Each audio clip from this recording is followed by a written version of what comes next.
Savez-vous que 43% de femmes au Cameroun sont violées entre 15 ans et 49 ans?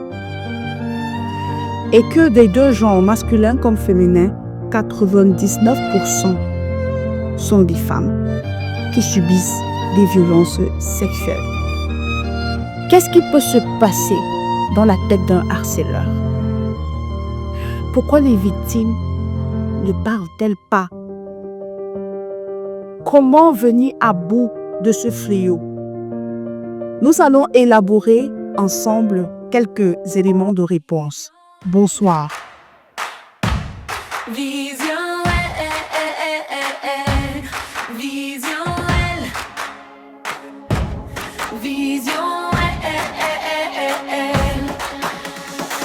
La voix des femmes qui se relèvent. Vision L, du silence naît la force nouvelle. Vision L, femme debout, femme qui ose, ta parole est une rose, brise le métis, ouvre tes ailes. Bienvenue dans Vision L.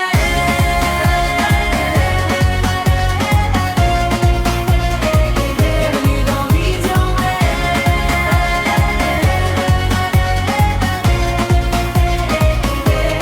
Vision L.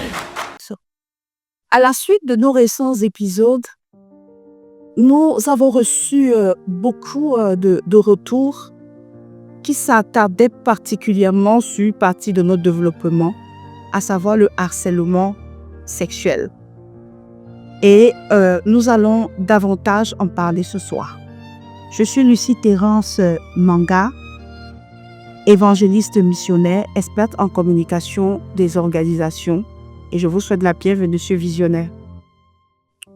Plusieurs d'entre vous nous ont écrit en inbox, nous posant une pléthore de questions et ramenant à notre niveau ce que je vais appeler ici plusieurs cas, différentes formes, si on veut, de harcèlement sexuel.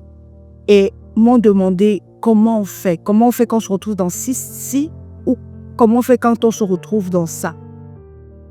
Je vais prendre un premier cas de figure. J'ai connu une dame qui s'est mariée et a épousé un monsieur qui avait déjà des enfants, qui avait déjà des filles. Et ce monsieur prenait plaisir à coucher avec ses filles. Il en arrivait à mettre quelques-unes enceintes. Et devant ce cas de figure, on me demande comment on fait. Non seulement il mettait ses filles enceintes, mais imposait à sa femme, qui était un personnel de santé, de les faire avorter. C'est fort, n'est-ce pas? Ça donne le tournis. C'est-à-dire, tu es dans un ménage où tu as un monsieur, tu as ton époux, qui abuse de ses filles, de ses propres filles, au point de les mettre enceintes. Et t'impose, quand elles sont dans cet état, de les faire avorter. Et on me demande, à ça, qu'est-ce qu'on fait? Il y a beaucoup de foyers.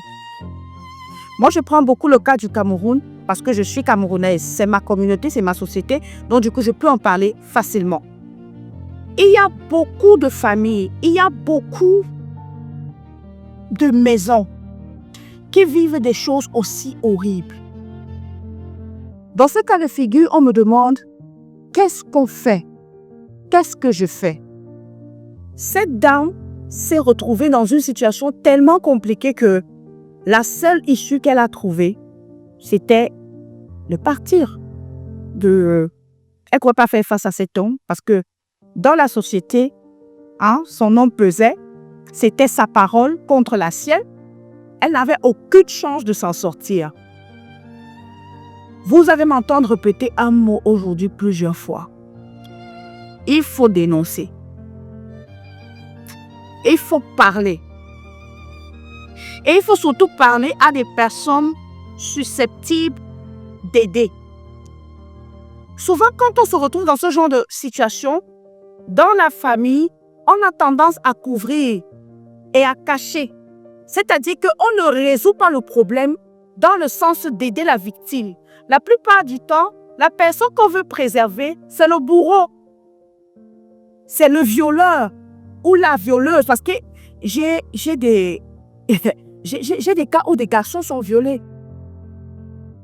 Les décisions sont prises dans le but de protéger le bourreau en faisant taire la victime. Ah, ça fait quoi? Non, mais c'est pas grave. On est en Afrique, j'aurais appris qu'il y a des rituels qu'on fait quand ce genre de choses se passe. Il faut dénoncer. Et aller dénoncer dans des endroits où on pourra vous aider. Pas dans des endroits où on va vous imposer le silence. Allez, je crois qu'il y a tout un ministère qui résout ce genre de cas. Allez vers des personnes qui vont aider en tout cas. Allez vers des personnes qui vont vous apporter des solutions. Dans le cas de cette dame dont je vous parle, quand son mari lui imposait des choses aussi atroces, faire avorter ses filles, et qu'elle elle répondait pas à la négative ou qu'elle refusait, elle se faisait bastonner par le monsieur. C'est pas qu'une femme qui est dans le manque, hein. C'est pas comme si c'est une femme qui est dans le besoin. Non, elle-même, elle a une figure dans la société. Sauf que le poids, la position sociale de son mari, la notoriété sociale de son mari venait comme absorber la sienne en fait. Elle ne pouvait rien dire. Quand elle refusait d'abonder dans son sens, il la bastonnait correctement et bien copieusement. Et elle a dû fuir son foyer. Elle a fui pour aller se réfugier à l'église. Maintenant, j'en appelle aux hommes d'église, au clergé, aux pasteurs, aux prêtres, aux anciens, je ne sais pas moi, à tout le clergé. Quand vous avez des femmes ou des jeunes filles qui viennent vers vous avec ce genre de cas, je vous en prie, chers hommes de Dieu, ne banalisez pas. Ne traitez pas ça juste au-dessus de façon superficielle. Parce que sinon, vous faites des victimes que vous n'imaginez même pas dans la société.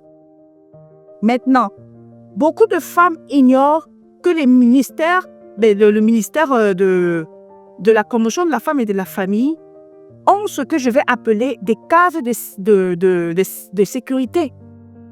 Où, quand vous allez, vous présentez votre cas, si vous êtes réellement en danger, on vous ramène dans ces cases où il y a un minimum qui est mis à votre disposition. Vous vivez là, je pense qu'il y a le seau, il y a le sifflet, il y a la torche, des frères. Un minimum qui est pourvu en attendant qu'on trouve une issue à votre situation. Mais ça, beaucoup de femmes et de jeunes filles ne le savent pas. Il faut pouvoir aller vers ces personnes. C'est pour ça que j'ai dit tout à l'heure, allez vers les gens qui peuvent vraiment aider, qui peuvent vraiment vous apporter la solution. N'allez pas dire à un oncle, à une tante dans la famille qui sera contenté de couvrir et pas à votre avantage finalement. Je vais vous prendre un deuxième cas de figure. Il y a une jeune dame qui vivait en concubinage, comme on l'appelle concubinage, conjoint de fait, avec un monsieur. Concubinage, je dis, elle n'est pas mariée. Il n'y a rien de légal qui les nie. Et ce monsieur lui faisait subir, je vais appeler ça des viols. C'était quand elle se confiait, elle se sentait violée.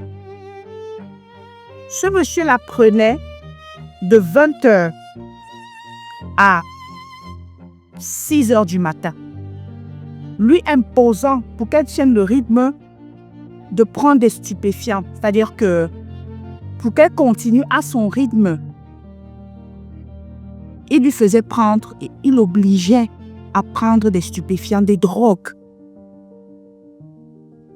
Elle ne pouvait pas en parler à sa famille ou alors elle a essayé. Nos familles sont complices de beaucoup de choses. Elles tolèrent l'intolérable. Ce monsieur, qu'est-ce qu'il faisait? Il allait dans sa famille, dès qu'elle veut se plaindre ou bien lui, il arrive dans la famille parce qu'il a assez d'argent. Il va offrir à manger, à boire, il fait des cadeaux, il résout les problèmes de tout le monde. Ça fait que quand elle arrivait, et elle dit, voilà ce que j'ai subi, dans son propos, on l'a stoppé tout de suite. On lui dit, non, tu n'as rien à dire, toi tu vas trouver quelqu'un comme lui là encore où? Ce que sa famille ignorait, au-delà de la nourriture qu'il leur donnait, pendant qu'il se gavait de sa nourriture et buvait de son vin ou était content de recevoir son argent, ce qu'il ne savait pas, c'est que cette jeune dame était détruite psychologiquement. Ok, quelqu'un me dira, normalement c'est un acte plaisant. Pourquoi est-ce qu'elle n'avait qu'à trouver des solutions? Elle n'avait qu'à trouver d'autres alternatives, peut-être des lubrifiants, peut-être des... Ce que vous ne comprenez pas, c'est que tout le monde n'aime pas forcément être comme ça. Parce que ce monsieur ne venait pas vers elle avec amour. Déjà, je pense que si tu aimes quelqu'un, tu vas faire ça de 20h à 6h. Je pense que c'est un acte où on cherche à partager quelque chose avec quelqu'un. Mais avec elle, il venait assouvir des fantasmes des fantasmes terribles. Et maintenant, elle, ça la détruisait psychologiquement. Quand la nuit tombait, elle nous faisait des crises d'angoisse. Elle faisait carrément des crises d'angoisse. Parce qu'elle se demandait, aujourd'hui là, on va me faire encore quoi? Elle était devenue un peu comme un objet sexuel. Ça la détruisait dans son psychique, ça la détruisait dans ses émotions. Et je sais que tu m'écoutes. Je sais que tu vis certainement ce genre de choses. Et tu te dis, je vais faire comment? Je sors de ça comment? Il y a des femmes qui se retrouvent prisonnières à cause des biens matériels. C'est-à-dire, tu te retrouves à supporter une situation parce que tu estimes que tu n'as pas d'argent. Tu vas faire comment? Si tu es là, tu subis. Il le faisait parce qu'il avait de l'argent. Il savait qu'elle ne va aller nulle part. D'ailleurs, il avait toute sa famille qu'il avait mis dans sa poche. Même si elle allait là-bas, on n'allait pas l'écouter. Cette fille a frisé la folie. Elle a failli. Sinon, elle est devenue folle. Je vois ça qu'elle est faillie. Elle n'allait plus très bien dans son psychique. À cause de tout ça. À cause des violences, de cette violence-là. Si tu es en train de m'écouter, je sais que tu es en train de m'écouter, pas si. Tu es en train de m'écouter et que tu vis ça. Tu n'es pas obligé. Je vais ouvrir tout de suite une parenthèse. Mesdames, apprenez à trouver un moyen de faire de l'argent. Aujourd'hui, c'est tellement... Il y a quelques années, ce n'était pas facile.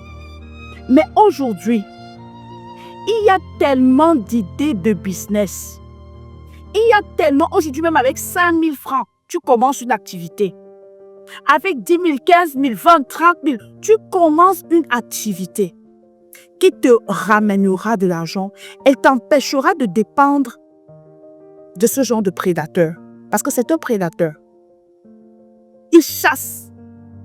Il cherche la proie la plus faible. Vous croyez vraiment que quelqu'un comme ça ira vers une femme qui est équilibrée dans sa tête et qui sait ce qu'elle fait, qui sait où elle va, qui va pas se laisser piétiner, ne peut pas aller là. Il va aller vers une femme qui est fragile financièrement, qui est fragile émotionnellement. Et il va juste sortir ses billets de banque, les claquer et c'est bon. Il sait qu'il a dans son filet. Avant de refermer cette parenthèse, trouve quelque chose à faire. Je le redis, je reviens dessus. Allez parler aux personnes compétentes. Si tu ne peux pas parler à une, tu te dis que bon, je ne sais pas comment je commence. On va mettre le numéro en bas. Vous pouvez nous contacter. Avec mon équipe, nous allons trouver un moyen de vous aider. Alors, loin de moi ici, l'intention de noircir ou de diaboliser les hommes. Non, je diabolise pas les hommes. Je parle juste des faits. Accrocher Marie à un homme, hein, et un homme merveilleux, exceptionnel. Et ils courent les rues. Il y a des hommes bien là-dehors. Mais vous serez étonné d'apprendre qu'il y a des hommes qui subissent aussi des harcèlements sexuels venant de femmes. Des hommes qui subissent des harcèlements sexuels venant des femmes. Il y a un jeune homme qui également nous a parlé. Et lui, il subissait le harcèlement venant de sa belle-sœur, c'est-à-dire de l'épouse de son grand frère. Lui, il était étudiant et il était venu étudier et il subissait le harcèlement venant de sa belle-sœur. C'est pas nouveau, hein? Joseph dans la Bible, la femme de Potiphar l'a harcelé sur beaucoup de temps. Si vous lisez vos Bibles, vous allez voir. Ce petit garçon n'en pouvait plus. C'est-à-dire, elle menait ce harcèlement de main de maître. Une femme. Et même dans les entreprises, vous allez avoir des hommes qui ont des patrons ou alors les supérieures femmes qui leur font du chantage. J'en connais personnellement. Qui leur font du chantage en leur disant que si tu veux cette promotion ou bien si tu veux ceci, il va falloir que tu ailles avec moi. Que tu abondes dans mon sens, sexuellement parlant. Elles le font sans état d'âme, sans se gêner. Vous avez vos garçons de 18 ans là. Vous pensez que ça commence comment? Quand un jeune homme de 18 ans est avec une femme de je ne sais pas moi quel âge. Généralement, ce sont ces femmes-là, elles ont de l'expérience qui les séduisent. Et les amènent à ce niveau. Et les amènent du moins dans leur filet. Donc, il y a des hommes et des jeunes hommes qui sont harcelés par des femmes, je précise par des femmes. Pas par des hommes harcelés par des femmes. Des jeunes garçons harcelés même par des jeunes filles. À l'école, vos fils sont harcelés parfois par des jeunes filles. Je sais de quoi je parle. Et parfois, ils ne savent pas quoi faire, ils ne savent pas où dire. Ils ne savent pas comment commencer. Pour certains, c'est un peu comme la honte. Ils se disent, non mais je suis un homme, on va dire quoi? On va me juger. Comment une femme peut me... Comment? Non. Vous n'avez pas à garder ça pour vous. Alors, imaginez un jeune homme de 22 ans. Normalement, c'est un âge où la sexualité est développée chez le jeune garçon, où il ne bouderait pas. Une femme qui veut se donner à lui. Mais quand vous voyez un jeune homme qui vient et me dit, maman, mon gars, je n'en peux plus. Sa belle-sœur ne faisait pas que le harceler. Elle l'obligeait à avoir des relations sexuelles avec lui. Et il était hyper mal par rapport à ça. Elle le forçait à le faire. C'était à tel point que quand les vacances scolaires arrivaient, c'était elle qui appelait et disait, mais qu'est-ce que tu fais encore là-bas? Viens. Elle mettait une pression, même à son mari, mais qu'est-ce qu'il fait encore là-bas? Il faut qu'il descende et tout. Le pauvre mari ne sachant même pas que, en fait, elle veut juste faire venir le jeune homme pour assouvir ses fantasmes immondes, en fait, ses envies immondes, répugnantes. Elle le forçait à coucher. Elle le forçait à coucher avec elle. Ça a été un traumatisme pour ce garçon. Ça les gênait tellement. Il ne savait pas quoi faire. Aujourd'hui, on est dans une société où cette histoire de harcèlement se monte à un rythme effréné. Vous avez vos fils qui peuvent se faire harceler par des hommes comme par des femmes. Ou alors, nous avons des femmes ou des filles qui peuvent se faire harceler par des hommes comme par des femmes. Vous avez des femmes qui peuvent se faire harceler par des hommes comme par des femmes. Et vous ne priez pas. Vous trouvez que c'est normal. Vous vous asseyez. Vous subissez. Vous ne dites rien. Vous n'éduquez pas vos enfants dessus. Vous ne dites pas ce qu'il faut faire dans ce cas. Vous ne les préparez pas à ce genre de choses. Vous êtes tranquille. Mais on est en train de former une société de, je ne sais pas de quoi. Vous dites rien. Vous êtes complice, silencieux. L'enfant vient même vous dire, vous ne l'écoutez pas.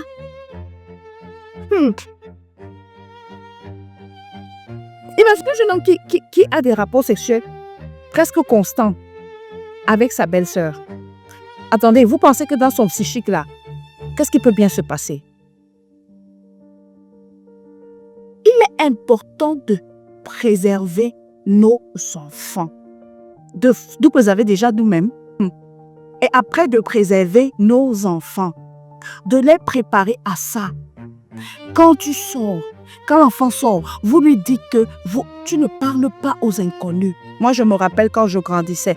Mon père, quand on sortait de la maison, il nous disait ça tout le temps. Tu ne parles pas aux inconnus. Notre père nous a fait maîtriser ses numéros de téléphone par tête. Tu connais les numéros de téléphone par tête. On connaissait le numéro de téléphone par tête. Notre père nous a appris qu'un inconnu ne peut pas te donner quelque chose en route et tu prends. Si tu es obligé de prendre, quand tu gardes, tu viens d'abord me montrer. Vous n'apprenez pas ça à vos enfants. Vous n'apprenez pas à vos enfants qu'on ne doit pas les toucher n'importe comment. Vous ne leur apprenez pas que si quelqu'un te met la main à tel endroit, il faut venir me dire ce n'est pas bien. Même s'il te menace, viens me dire. Tu comprends mon papi ou mamie ou Carrie ou je ne sais pas le nom que vous donnez à vos enfants. C'est maintenant qu'il faut les éduquer dessus. Désolé, mais on est obligé d'en arriver là. Tu dois dire à ta fille que quelqu'un ne doit pas te toucher à tel endroit. Quelqu'un ne doit pas faire comme ça, comme ça. Vous devez éduquer vos petits garçons dessus. Un tonton, une tata ne doit pas toucher là. On ne doit pas t'embrasser. Ce sont des choses qu'il faut dire. Vous vous taisez. Ça monte en puissance. Arrêtez dans vos familles d'être complices. Arrêtez de couvrir les bourreaux et vous exposez les victimes. Il y a eu des cas, comme mon mari et moi, on a appris, où des vrais couchent avec leur sœur biologique. Ça, c'est pas, je vous apprends rien. Vous savez que ça se passe depuis toujours. Des frères qui couchent avec leur propre sœur. C'est pas bon.